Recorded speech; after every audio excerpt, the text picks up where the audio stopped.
Hello, Clint Farabaugh, Proactive Wealth Strategies, here to give the weekly market commentary.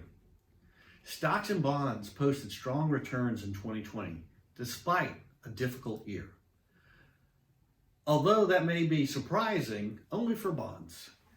We believe we're in the early stages of a new bull market for stocks, but the opportunities for bond investors may require more patience.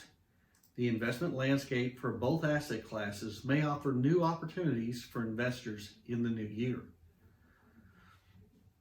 Our 2021 year-end fair value target for the S&P 500 index is going to be between 3,850 and 3,900. This reflects about an 8% total return from the close on December 11th of this year. Our target is based on price to earnings ratio of about 20, slightly below current valuations, and our preliminary 2022 earnings per share estimate of $19.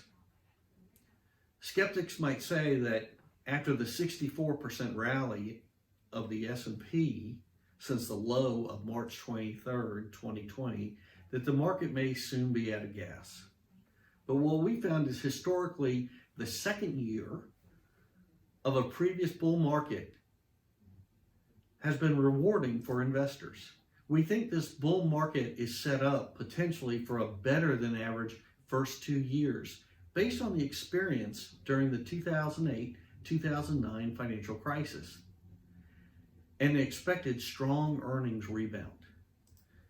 Fiscal and monetary stimulus and pent-up demand, once the economy fully reopens, will help. We expect earnings over the next 2 years to get a boost from cost efficiencies achieved during the pandemic. As the threat of COVID diminishes and the economy moves forward towards full reopening, we anticipate corporate America will begin to showcase its much improved earnings potential. Up to $190 per share in the S&P earnings could be possible in 2022. That's a 15% increase from our 165 earnings per share estimate for year-end 2021. FactSet consensus calls for a $197 earnings per share for 2022, up from $195 when Outlook 2021 originally went to print. We expect this earnings strength to enable stocks to grow in elevated valuations that don't look high, especially when you compare them to the very low interest rates we're experiencing today. We expect the strong performance by growth-style stocks to continue into 2021. We think it'll be bolstered by strong earning trends and favorable positioning for the pandemic. As the economy makes additional progress towards a return to normalcy in the coming year, we would expect participation in this young bull market to broaden and potentially help cyclical value stocks. We warmed up to small cap stocks in the third quarter of 2020 due to their historical track record of outperformance early in the bull markets and prospects for a strong post-pandemic earning rebound. As 2021 begins, our view on small caps remains neutral, but at the end of the pandemic comes into view, the chances of sustained small cap leadership may improve. Despite such a strong 2020, technology remains a favored sector for the coming year for its strong earnings outlook and favorable positioning for this environment. We generally favor cyclical stocks such as industrials and materials over defenses such as consumer staples and utilities, though we also like healthcare. We expect this solid economic growth across Asia to support continued outperformance by emerging market equities over developed markets in 2021.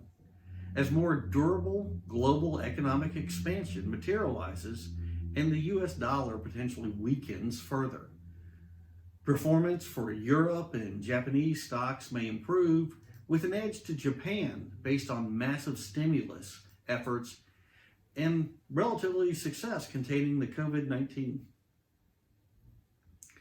A newly expanding economy may present a challenging environment to bond investors for 2021, as this typically leads to higher interest rates. We believe there'll still be opportunities for bond investors in the new year, but it may be a year that we require greater patience, lower return expectations, and a more opportunistic approach. The path of the 10-year Treasury yield provides our baseline for our fixed income views. We're targeting a 10-year Treasury range of 1.25 to 1.75 for year-end 2021, supporting by the expanding economy and normalizing inflation. However, we have a bias toward the lower end of this target as accommodative Fed Reserve policy and foreign buyers drawn to the relatively high U.S. rates may keep a limit on the potential yield increases. From a historical perspective, the large decline in the 10-year Treasury yield experienced from the end of the first quarter of 2019 to the end of the first quarter of 2020 points to a meaningful increase in yields. Since 1990, we have experienced 6 yield declines of at least 1.5% over 4 calendar quarters and have seen a meaningful rebound each time. Based on our view for rates and the economy, we expect flat to low single-digit returns for the Bloomberg Barclays U.S. Aggregate Bond Index in 2021. Despite the challenging environment, high-quality bonds may continue to play their role as portfolio diversifiers during a period of stock market volatility. With modest return expectations for high-quality bonds, we recommend suitable investors consider trading off a degree of diversification for greater insulation from rising rates. From an asset class perspective, we would consider being more overweight mortgage-backed securities and investment-grade corporate bonds. Mortgage-backed securities may not offer the upside potential of corporate bonds, but they can be more resilient when rates rise. For suitable income-oriented investors, adding more credit-sensitive sectors such as high-yield bonds and emerging market debt may help compensate for the reduced income potential of a low-rate environment, although we would still prefer high-quality bonds to make up the bulk of any bond portfolio. Should any material risks to the economic recovery present themselves, these credit-sensitive sectors would be more vulnerable. Our stock market forecast could end up being overly conservative. We see possible upside forecasts depending on the pace of vaccine distribution in the first half of 2021. We also envision a scenario where the market may look through this latest wave of COVID-19, ride stimulus, and the economic recovery to 4,000 or higher, or on the S&P next year, though that's not our base case.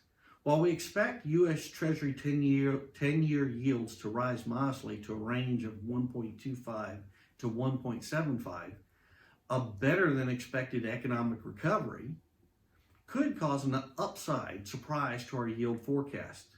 Further, if the economic recovery is more robust than forecasted, inflationary forces may create additional upside pressure to interest rates, creating an interesting debate for the Fed. I'm Clint Farabaugh with Proactive Wealth Strategies, and that's our weekly market commentary. Have a great day.